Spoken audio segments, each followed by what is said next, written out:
Hello guys, welcome to my YouTube channel classes by Dheeraj Kumar में। तो दोस्तों, आप लोग कैसे हैं? आई होप आप लोग अच्छे होंगे और आप अपनी तैयारी कर रहे होंगे।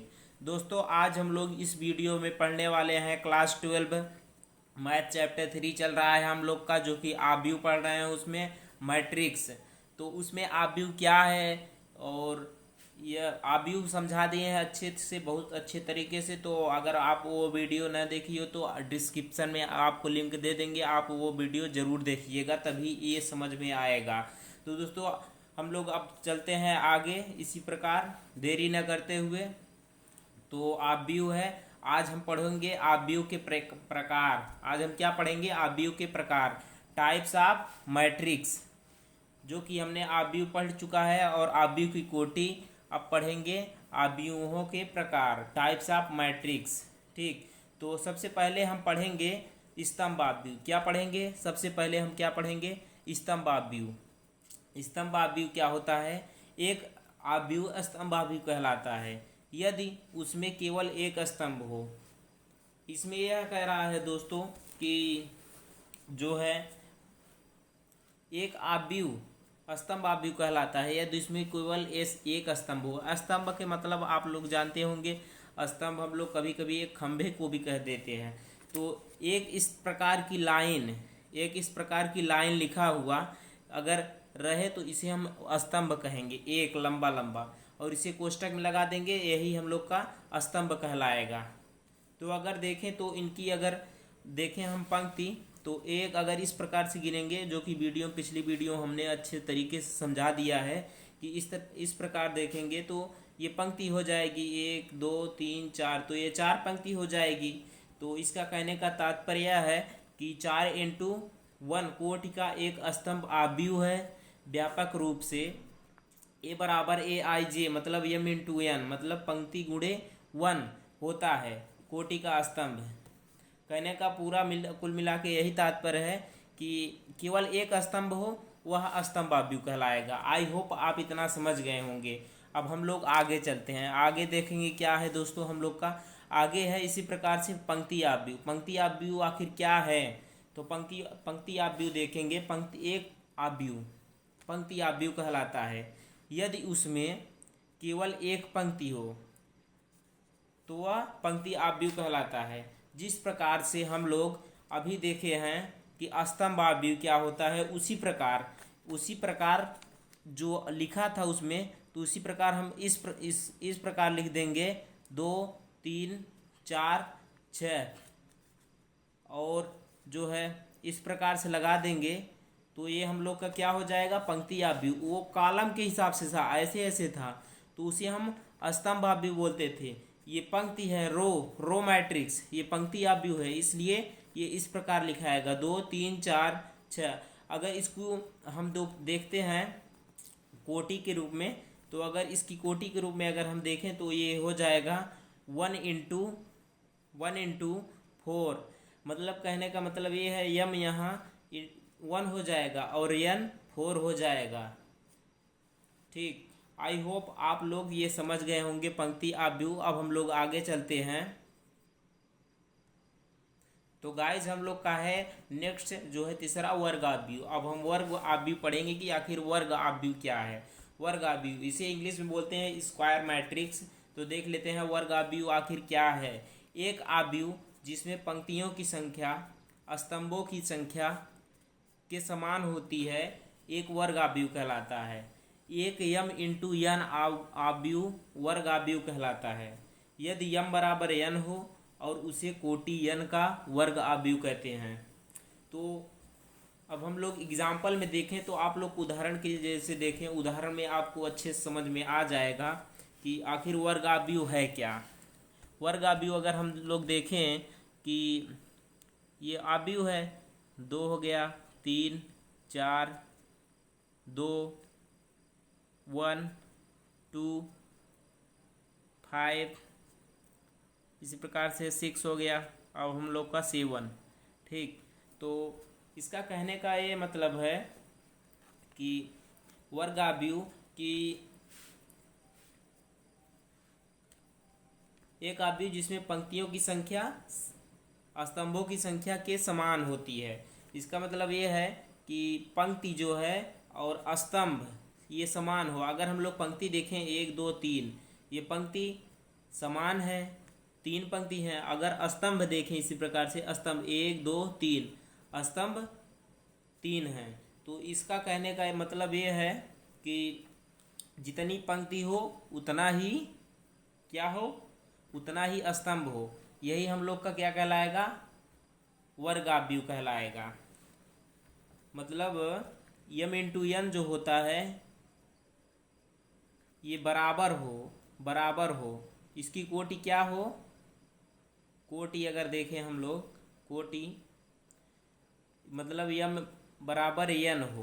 ठीक, मतलब 3 है तो 3 ही रहना चाहिए, 3 यम है तो 3 एन भी रहना चाहिए, यही इसका मतलब है। तो आप इतना समझ गए होंगे, मैं आशा करता हूँ वर्गाव्यूह। अब आगे चलते हैं, वीडियो लंबा ना हो इसलिए दोस्तों आसानी से हम लोग पढ़ते हैं थोड़ा। अब विकर्ण आव्यूह अगर हम लोग देखें, विकर्ण आव्यूह आखिर क्या है। एक वर्ग आव्यूह विकर्ण आव्यूह कहलाता है यदि विकर्ण के अलावा अन्य सभी अवयव शून्य हो। इसका कहने का ये मतलब है कि एक वर्ग आव्यूह मतलब रहे, मतलब कहने का मतलब है ये 3 जितनी कोटि हो, जितनी पंक्ति हो, उतना स्तंभ भी रहे और इसके विकर्ण के अलावा सभी अवयव शून्य हो। मतलब विकर्ण हो गया 1, अगर इसको रख दें और ये 0 0 0 2 0 0 0 3, तो यही कहने का मतलब है कि एक वर्ग आव्यूह विकर्ण आव्यूह कहलाता है। मतलब वर्ग आव्यूह रहे, पंक्ति और स्तंभ समान रहे और इसके विकर्ण जो हैं, विकर्ण के अलावा इसके सभी अवयव शून्य हों, तो यही विकर्ण आव्यूह कहलाएगा। आई होप आप ये भी समझ गए होंगे उदाहरण में। और देखें अगर अदिश आव्यूह, अब अगला आता है हम लोग का अदिश आव्यूह। अदिश आव्यूह क्या है, अदिश आव्यूह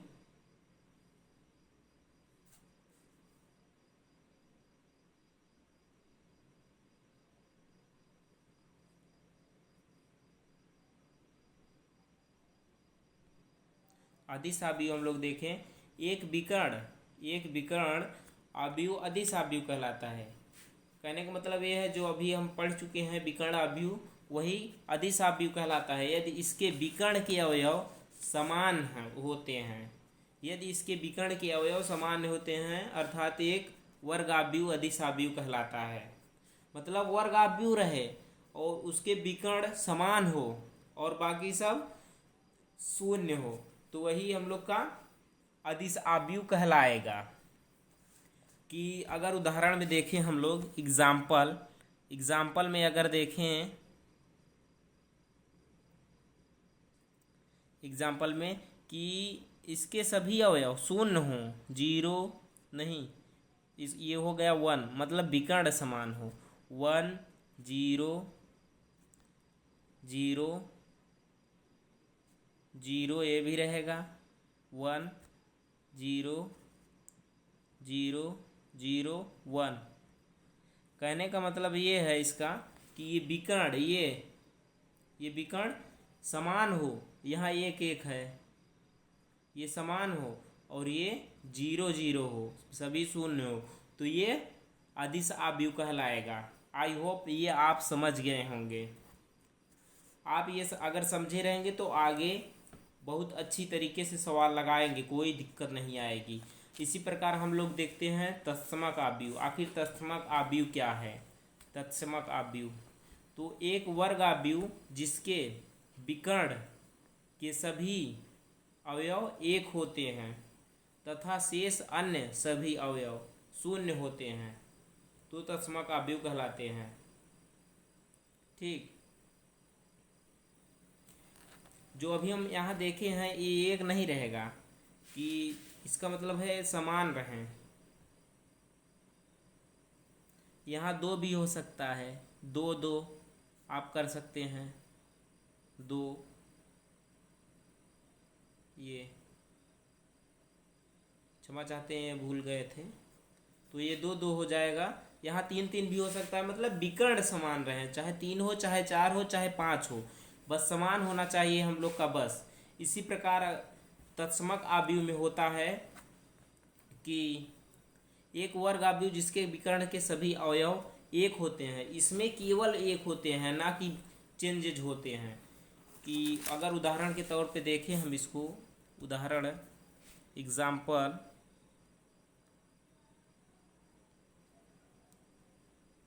कि एक वर्ग आव्यूह तो रहे नहीं, यहाँ ओनली 1 हो, 1 0 0 0 1 0 0 0 1।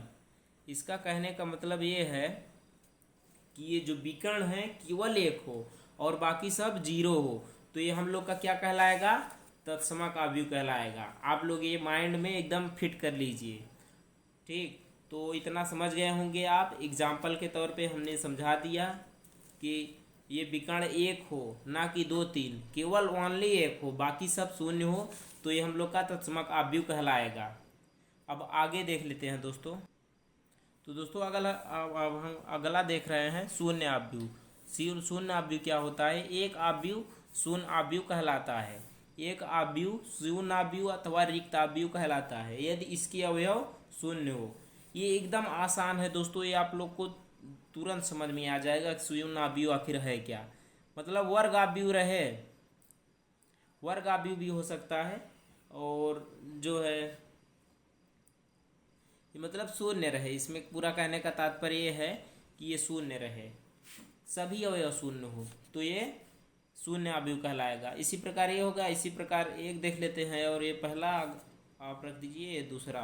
तो इसको अगर देखेंगे तो 0 0 0 0 0 0, ये 0 हो गया, ये 0, ये 0।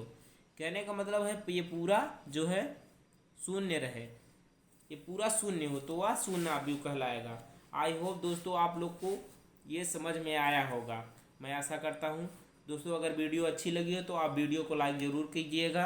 यदि चैनल पर नए हैं तो चैनल को सब्सक्राइब ज़रूर कीजिएगा दोस्तों। धन्यवाद दोस्तों वीडियो देखने के लिए, बहुत बहुत धन्यवाद।